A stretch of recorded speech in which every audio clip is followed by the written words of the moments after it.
देश प्रदेश में भले ही महिला सुरक्षा और उनके हितों को लेकर कई तरह के दावे किए जाते हैं, लेकिन असल में उनको अमली जामा पहनाना जरूरी है, क्योंकि पीड़ित महिलाओं को कई बार विभागों के चक्कर लगाने के बावजूद भी न्याय नहीं मिल पाता।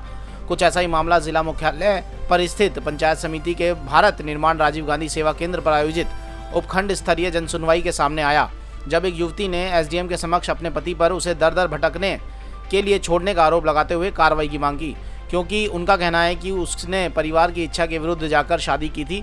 ये शादी देवली की प्रताप कॉलोनी में रहने वाले लोकेश वर्मा से मंदिर में की गई थी, जिसके बाद 4-5 महीने सही रहने के बाद उसे प्रताड़ित किया जाने लगा और अप्रैल में उसे कीटनाशक खिलाकर जान से मारने की कोशिश भी की गई, जिसके बाद वह जयपुर में भर्ती रही।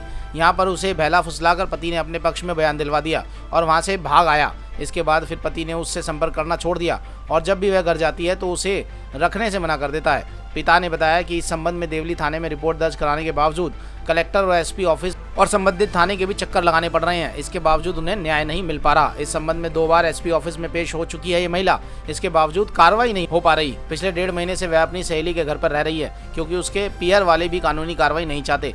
जन सुनवाई में युवती ने उपखंड अधिकारी के सामने न्याय की गुहार लगाई। माया, किस तरीके की समस्या है, क्या पीड़ा है, कहाँ मेरा पति मेरे को वहाँ पे छोड़ के चल गया। मैंने जो भी मुकदमा दर्ज करा है उस पर कोई कार्रवाई नहीं हो रही। मैं कम से कम 2 बार तो यहाँ पे एसपी ऑफिस में पेश हो गई है ना, और क्या नाम से कम 4-5 बार देवली थाने में चल गई। देवली थाने में भी मेरे से बदतमीजी करी गई है ना, और मेरे से मतलब हर कुछ ही मैं बोल रही हूँ जो तो लिख तो रहे हैं ना, लेकिन चुप ये कर आके मेरे को चुपचाप कर देते हैं। फिर मैं बोलती हूँ ना कि मेरे बयान मैंने दिए हैं तो मेरे को पढ़ने तो दो, बिना पढ़े ही साइन करवा रहे हैं और अपनी मनमर्जी चला रहे हैं। वहीं पे वो देवली थाने वाले क्यों, बस क्यों? कौन है आरोपी? कब शादी की थी आपने, किससे शादी की थी? मैंने लव मैरिज करी थी, 14 अक्टूबर को लव मैरिज करी थी सर। मंदिर में शादी की थी हम दोनों ने, उसकी फोटोज है मेरे पास में। क्या सेम कास्ट के हैं? अलग सेम कास्ट के ही है। घर वाले राजी थे आपके? उनके उसके घर वाले राजी थे, उसके घर वालों ने हम दोनों की शादी करवाई थी। मेरे घर वाले ने मना कर दिया था, तो इसलिए मेरे घर वाले राजी नहीं थे। शादी से पहले मैं प्राइवेट जॉब करती थी और वो भी मजदूरी करता था।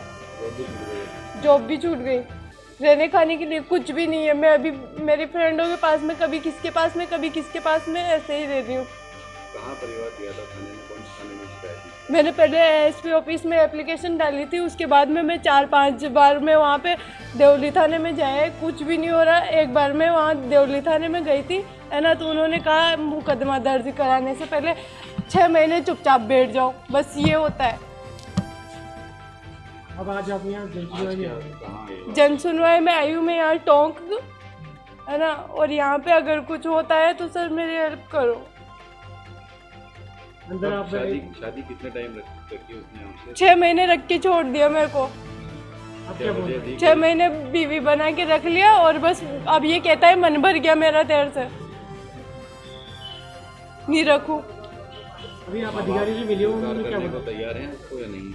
माँ बाप आपको स्वीकार करने को तैयार है? माँ बाप स्वीकार करने को तो तैयार है, लेकिन माँ बाप ये कह रहे हैं कि कानूनी कार्रवाई नहीं करने देंगे, इसलिए मैं उनके पास में नहीं रहना चाहती। नहीं चाहते?